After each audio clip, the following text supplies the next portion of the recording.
wabarakatuh. Kepada yang terhormat Bapak Ibu dosen penguji uji kinerja, perkenalkan nama saya Nadi Setiawan, mahasiswa PBG Dajab B2 Klaster 3 di LPTK UIN Said Ali Rahmatullah. Pada kesempatan kali ini saya akan memberikan video pembelajaran yang akan saya sampaikan di kanal YouTube berikut. Atas waktunya saya ucapkan terima kasih. Assalamualaikum warahmatullahi wabarakatuh.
Akila Sapa, Arfa Ulasa, Asifatu Hanifa,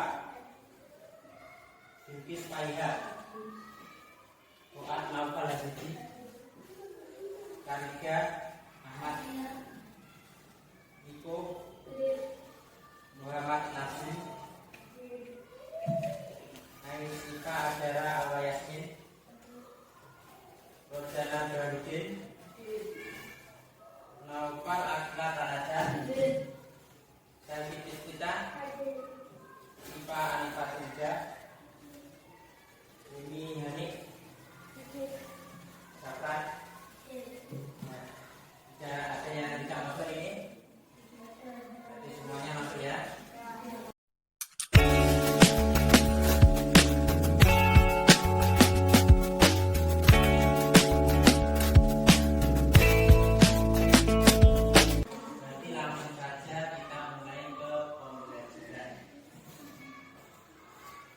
Kita akan mempelajari tentang beriman pada hari akhir. Yang pertama, hari akhir ini dalam surat Al-Hajj ayat 20. Sesungguhnya kiamat itu pasti datang, tidak ada keraguan padanya, dan sesungguhnya Allah akan membangkitkan siapapun yang di dalam kubur. Berarti kiamat itu, berarti kalian percaya tidak percaya pasti akan datang. Setelah itu pasti dibangkitkan di dalam kubur. Setelah kiamat kan mati. Setelah mati dibangkitkan di dalam waktu hari pembangkitan itu. 5 alam yang dilalui manusia. Yang pertama, alam arwah atau alam ruh. Itu pertama kali itu di alam arwah, jadi alam kandungan. Alam arwah itu sebelum alam kandungan. Nah,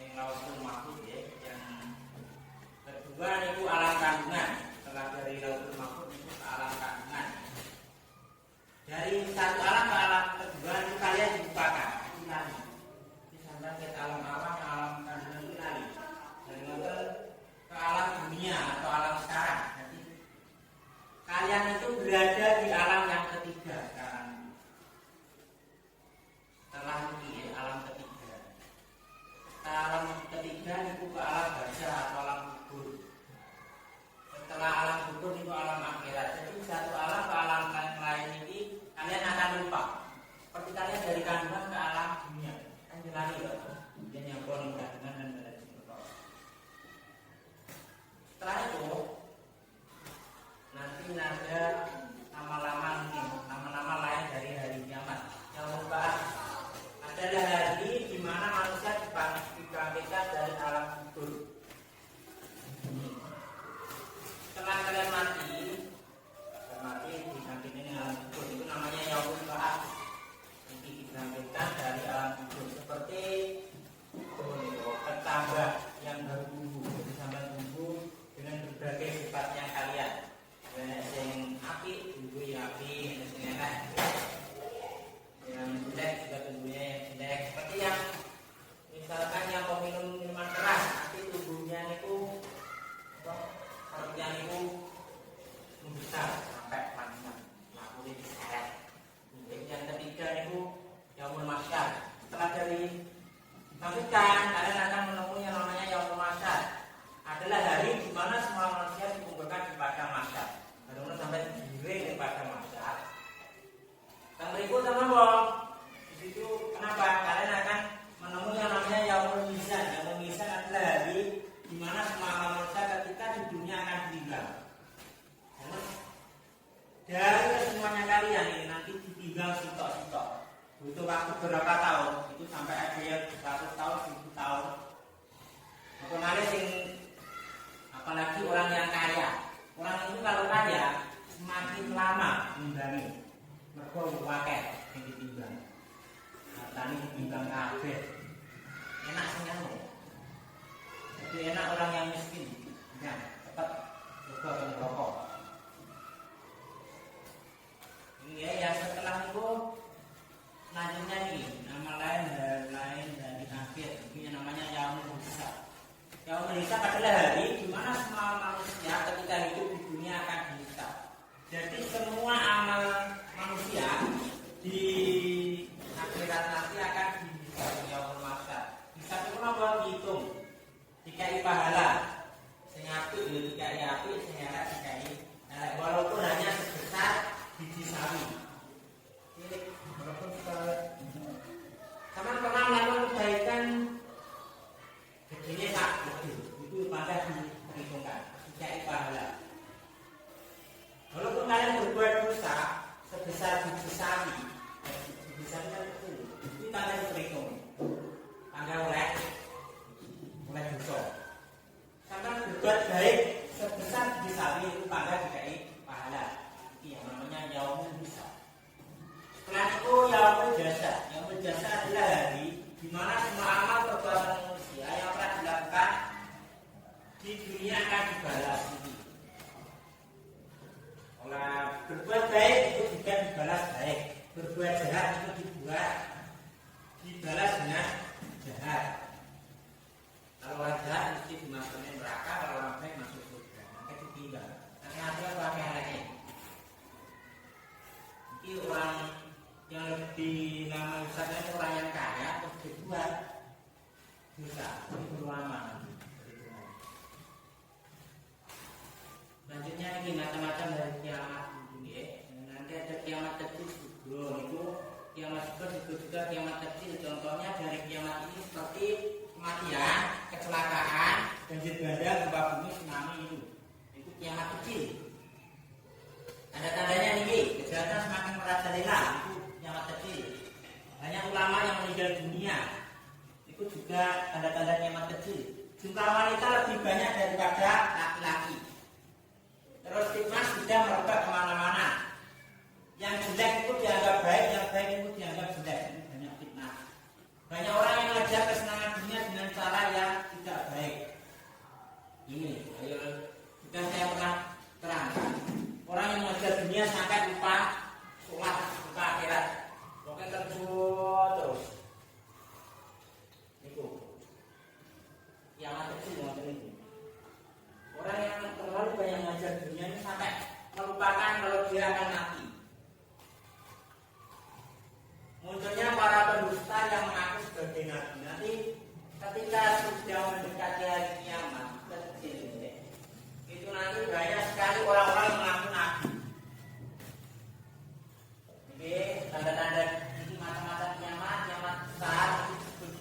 yang selanjutnya alam semesta dan seluruh isinya. Dunia dengan bicara yang meranggakan seluruh alam semesta ini ada nikmat kubro. Munculnya gagah, hewan ajaib yang dapat bicara. Nanti semua hewan itu dapat bicara. Kucing, kambing, itu kalau tidak ada nikmat bicara. Kucingmu bisa kamu ajak bicara, itu sudah hari kiamat. Munculnya Imam Mahdi. Terus lanjut munculnya Dajjal, turunnya Nabi Isa, matahari terbit dari arah barat, bikin mesti pagi. Tanda-tanda kiamat itu ada 5 yang paling dekat, paling dekat. Umpamanya ini sudah muncul, ini paling kayak kok seminggu, kok terus kalau sudah ini, yang terakhir ini yang paling cuma hitungan hari, kayak kok terus cuma 3 hari atau bisa lebih dari 3 hari, sudah matahari terbit dari barat. Maksudnya ini beriman kepada hari akhir ini. Ketika kalian sudah beriman kepada hari akhir itu dapat meningkatkan iman dan takwa kepada Allah, menghindari perbuatan dosa dan maksiat. Apalagi ketika menonton video kiamat kok masih menangis, itu berarti kalian masih muda. Sampai kalian masih ingat yang berdua ini, ingat dosa dan takut maksiat. Kalau orang mendengar kiamat tapi kok kayak gini, nah itu perlu dipertanyakan. Dan siap atau belum? Jadi selalu berhati-hati bersikap dan berbicara. Jadi pembicaranya itu kepada yang baik-baik. Contohnya kalau yang laki-laki itu suka mengucapkan kata-kata kotor, tidak bisa menjaga sikapnya ketika berbicara. Itu juga mendekatkan kalian pada kiamat besar. Selanjutnya tolong menolong dan hal kebaikan, terutama tolong menolong yang membutuhkan bantuan. Jadi ada orang yang ada temannya kesusahan itu tolong ya. Meninggalkan perbuatan dosa dan maksiat. Jadi harus meninggalkan perbuatan dosa dan maksiat. Kalau sudah tahu seperti ini. Perbanyak amal soleh sebagai bekal dari kiamat. Jadi kalian harus memperbanyak amal soleh. Mengawal contohnya Yusuf, sholat, puasa, terus zakat. Kalau punya harta yang banyak itu disedekahkan. Kalau di sini ada orang yang kaya dari kejadian yang merasa kaya, kalau lebih baik meninggalkan perbuatan dosa dan maksiat, perbanyak amal soleh sebagai bekal di akhirat kelak. Mengingatkan teman yang berbuat salah. Kalau ada berbuat salah kita sudah ingatkan ya. Selanjutnya ya, yang terakhir, setelah ini kita akan memasuki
Ibu.